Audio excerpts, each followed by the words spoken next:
चूँकि आज साप्ताहिक यज्ञ हो रहा है और सबसे खुशी की बात हमारे लिए है, हमको बड़ा खुशी हुई कि आपके बड़े भाई और हमारे भी बड़े भाई आज इस संसार में नहीं हैं। ब्रजेश शास्त्री जी, स्वर्गीय श्री ब्रजेश शास्त्री जी थे। जब आपका लखनऊ क्षेत्र में कहीं भी कार्यक्रम लगता था तो हमें फ़ोन कर देते थे, कहाँ हैं? तो हम कहते थे यहाँ हैं, आओ। तो हम पूरी टीम दल बल के साथ जाते थे और वहाँ रुकते थे।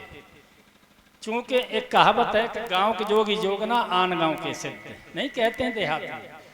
तो हमारा आप लोगों से यही है कि देखिए, जो हमारे बीच में उनके न रहने के बाद, चूँकि ये जो ब्रजेश शास्त्री परिवार है हमारे लिए बड़ा पूजनीय है। इसलिए पूजनीय है कि हम लोगों के बीच में, यही नहीं, आप कैसेटों में सुनते होंगे, आप बाहर भी सुनते होंगे, आप लखनऊ, गोरखपुर, देवरिया, बलिया, झांसी कहीं उधर जाइए तो कम से कम आपके बीच की उनकी जब आवाज़ ट्रकों से, कभी कभी आप जानते हैं, हम आप हमारे साथ हमारे पास गए हैं आपके राजलपुर के भाई साहब जनार्दन, तो इनको पूछिए, कभी कभी हम हॉस्टल में रुक जाते थे तो रात में जब 4 बजे जगते थे तो वो कैसेट बजाते थे। और उनके न रहने के बाद आप जैसे हमारे छोटे भाई, आदरणीय छोटे भाई मंजेश शास्त्री जी जो आपके बीच में हैं, ये बड़ा खुशी होती है। आपने देखा होगा बहुत लोग पहले कहते थे कि यादव भागवत नहीं पढ़ सकते, ये है वो है, आपने बीच में चर्चाएं सुनी थी।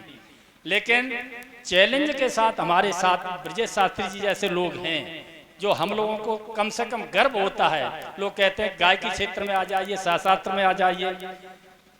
मानी हमारे परम पूज्य और गुरुवर आधार चेतन जी भी, जो उन्होंने ये प्रथा डाली, उसके बाद आपने देखा होगा गायक सब हुए, लेकिन हमारे बीच में हमारे परिवार के स्वर्गीय ब्रजेश शास्त्री जी की आज तक कोई भरपाई नहीं कर पा रहा, आज तक। लेकिन जो भरपाई उसमें की है वो हमारे छोटे भाई, उन्हीं के छोटे भाई, हमारे भी छोटे भाई ब्रजेश शास्त्री जी के न रहने के बाद मंजेश शास्त्री जी ने की है। ये हम लोगों को गर्व होना चाहिए। और आपको यहाँ तो चलो मैनपुरी से बुला लाते हैं, कई लोग हमारे पास लखनऊ जाते थे, वहीं के लोग जैसे काकोरी के पास के लोग, कई लोग ऐसे आते कहते कि शास्त्री जी उपलब्ध हो जाएंगे, आप चले चलिए। आप भी जानते होंगे शास्त्री जी यादव परिवार आता था, आप भी गए 2-1 बार उन्नाव डिस्ट्रिक्ट में, वहाँ भी आपने भागवत की। हाँ ठीक, मोहारी गांव है। तो वहाँ भी भागवत मोहारी गांव है और वो लोग भक्त हैं। जिस समय गाने पे बैठते थे तो यहाँ कुछ नहीं, यहाँ जानते हैं कि माननीय मंजेश शास्त्री जी आए सुन हमारे बीच में, वहाँ भीड़ लगती थी, बगल से रेलवे लाइन थी, तो वहाँ आपको पूछिए, वहाँ इतनी भीड़ होती थी कि भागवत में बैठना मुश्किल होता था।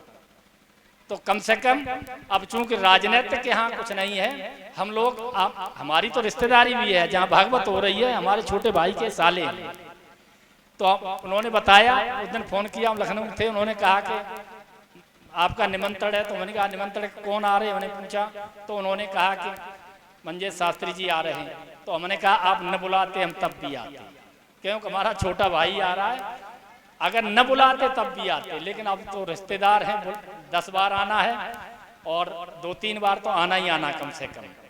और शास्त्री जी आपकी वजह से हम लोगों का सीना चौड़ा रहता है, और कुछ भी हो, कोई भी कुछ कहे, लेकिन समाज में हम लोगों की आप शान हैं, आन मान शान है, आप उसी को बरकरार बनाए रहें। और आप लोगों से कहते हैं कि भागवत कथा का श्रवण करें, संकट तो सब पर आते हैं, आप तो कथा सुनाई रहे हैं, आप तो बताते होंगे उस समय भगवान कृष्ण के ऊपर भी कितने संकट आए, वो तो जेल में पैदा हुए, कितना, और सबसे राजनीतिक भी थे भगवान कृष्ण, उन्होंने राजनीति करते करते महाभारत करा दिया।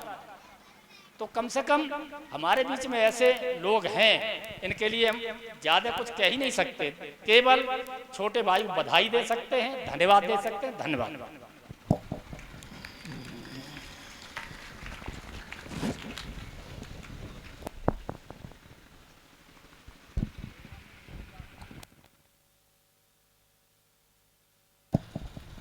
और बहुत बहुत बधाई हो हमारे नेताजी को जो उन्होंने संबोधित किया।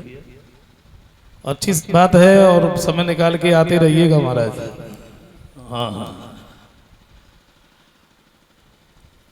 आइए उसी जगह पे गौर करते हैं।